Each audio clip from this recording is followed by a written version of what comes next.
Oh.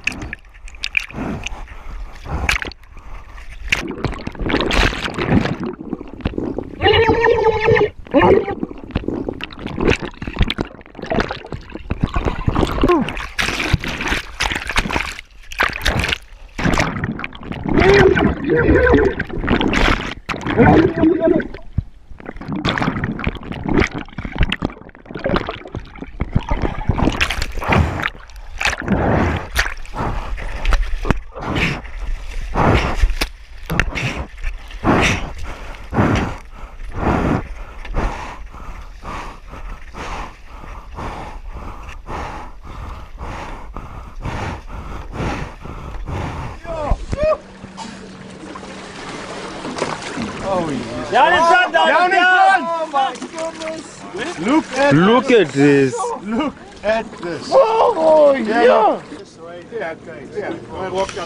Shark behind! Shark behind! Yes! Look at that! And a big shark as well at the same time. I'm taking the bite. Look at this guy! It's coming, Go down! Go down! Down in front, Down in front! And what's the bait? Down, down, down, guys. Down left. What's the bait? And go down Nice left. bit, nice bit. Down left. Lief luchtpijp, lief luchtpijp, lief luchtpijp. Exactly what I wanted. Oh, Get on!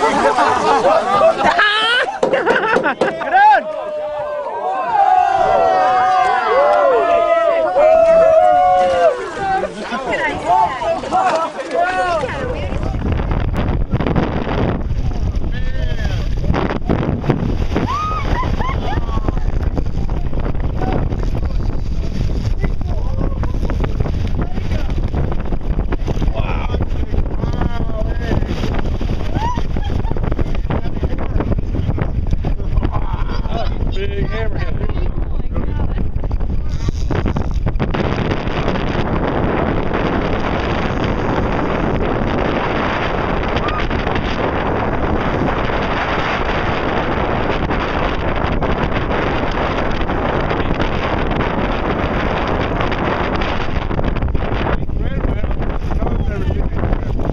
Ah, what a beautiful day in Sodor.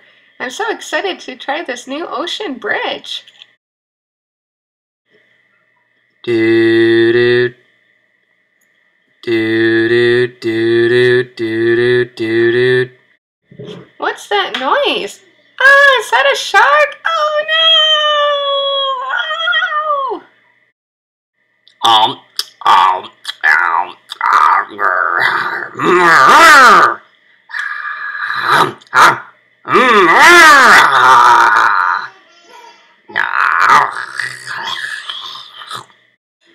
Wait a minute, sharks don't eat trains.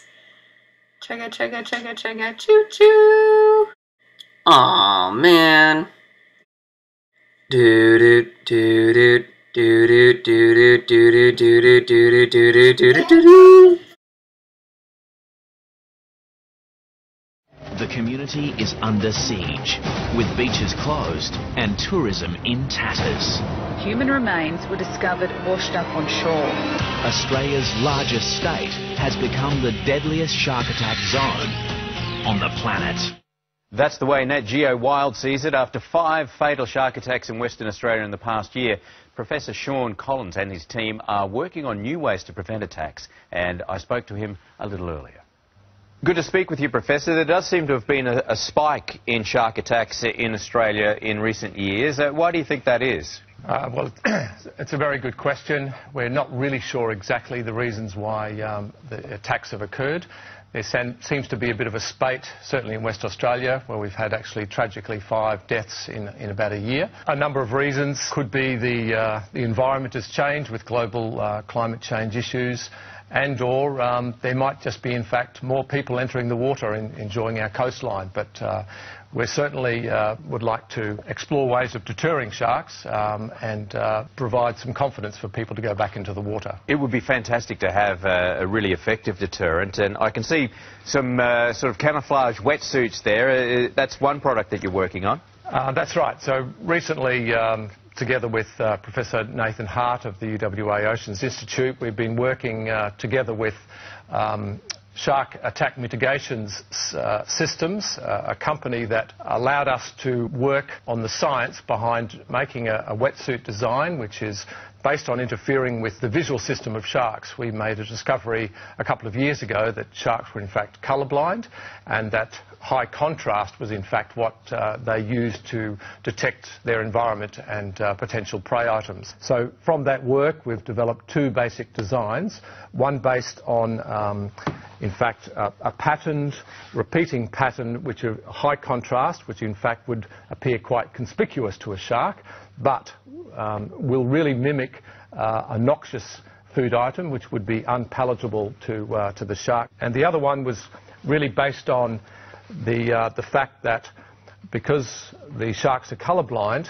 if we are able to model the light environment in which the shark is occurring, we can in fact camouflage the silhouette and make the wearer less visible to the shark. Some of your deterrents are a little bit more complicated. Tell us about this curtain of bubbles. The WA state government recently funded our group to look at testing existing deterrents and develop some novel ones. And the novel ones are based on light, sound and bubbles, as you've pointed out. The idea of the bubbles is to produce a veil, a non-physical barrier, which is set up not so much around an individual, but in fact a whole beach, so we can hopefully protect large areas of protected beach line, where high pressure bubbles would be set up, which would generally interfere with two of the sensory systems of sharks. One, their auditory system, and the other, a sense that we don't have called the lateral line, which actually detects water movement around the animal. If you were banking on one of these systems, which one would you use? Well, it's a good question. We've still got a way to go. We're about 6 months into a two-year, in fact, two-year grants from the government. At this stage, we're actually brought out the wetsuit design, so we think this is a very good first step. But in the future, we'd actually like to have sensors which are actually detecting the presence of a shark, alerting the public to those, which would then deploy a whole range of different sensory deterrents, which can provide a lot more confidence for us to go back in the water. So this is really winding out the first of many types of deterrents which require a lot of testing for us to be completely confident that they're going to work and deter these animals on a regular basis. Let's hope the answer's not far away to give us all a lot of confidence. Thank you very much, Professor. Great to speak to you. Pleasure. Thanks for having me. Sharks, thankfully, are restricted to the oceans. They can't get up on land because they don't have legs, and they don't live in the sky because that's jet territory.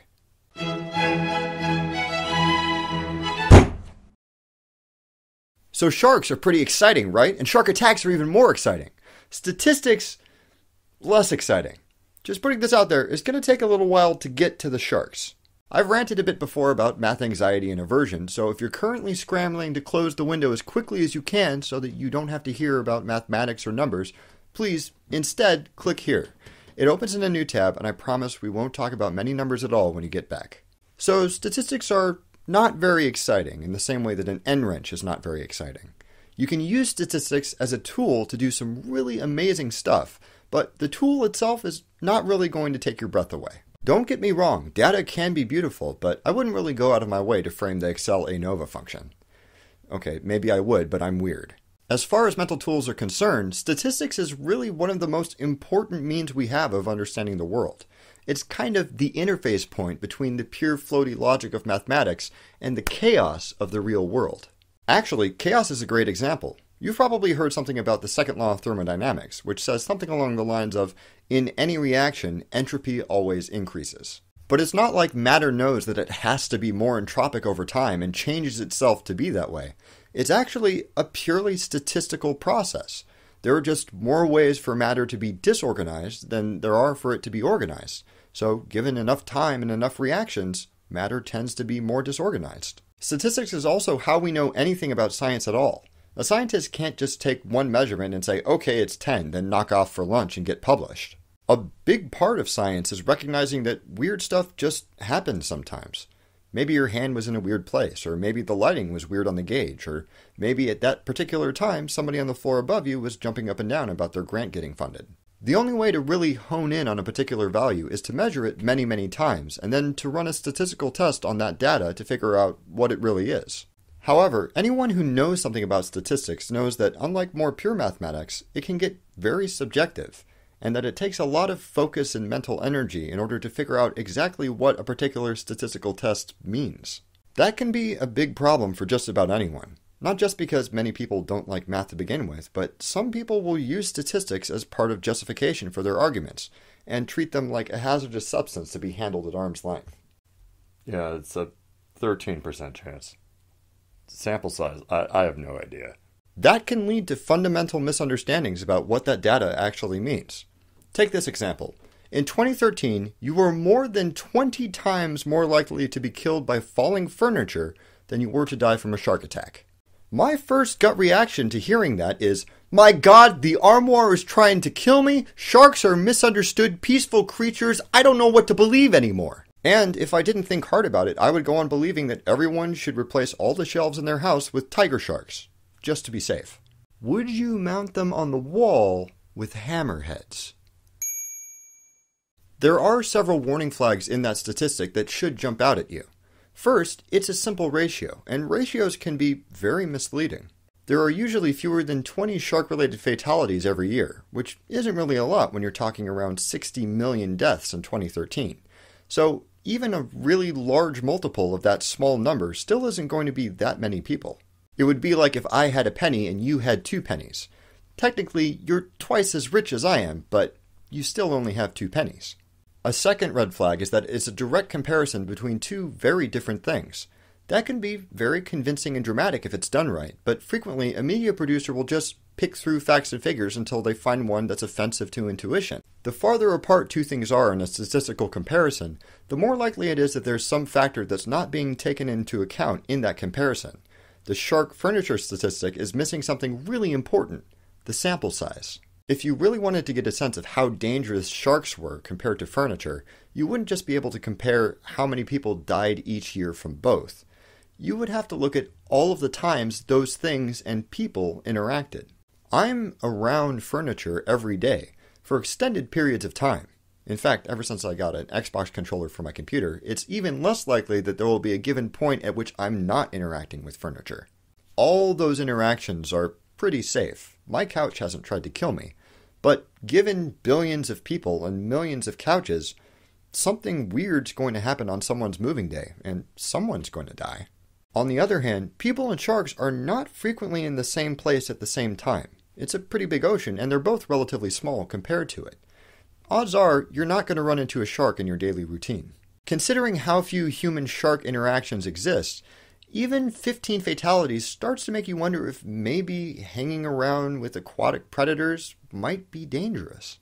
Once you start really thinking about statistics in detail, especially things like this, like the relationship between sample size and incidence, you might find yourself getting a little frustrated with people and news agencies who don't. For example, it's common knowledge that in the original Star Trek series, if you're wearing a red shirt, you're as good as dead. Red shirt is even a colloquialism for somebody who's expendable and destined to die, like stormtroopers. At first blush, that seems totally accurate. Over the entirety of TOS, no fewer than 24 red-shirted crew members die. That's more than twice the number of the 9 gold-shirted fatalities, and almost 3 times the number of people wearing blue uniforms. However, if you consider how many crew members in each color we see in the series, the story changes significantly. Yes, 24 red shirts die, but there are 239 of them to choose from. If you're on screen and wearing a red shirt, you've only got about a 10% chance of being blasted out an airlock. In contrast, 9 of the only 55 gold-shirted crew members bite the bullet. That's around 13.4%. You're actually more likely to die wearing the same color as Kirk than you are wearing a red shirt. Of course, you're best off wearing blue, but we all knew that. Have you ever encountered a truly frustrating error in the interpretation of statistics? Please leave a comment below and let me know what you think. Thank you very much for watching. Don't Don't forget to blah, blah, subscribe, blah, share. And don't stop thunking.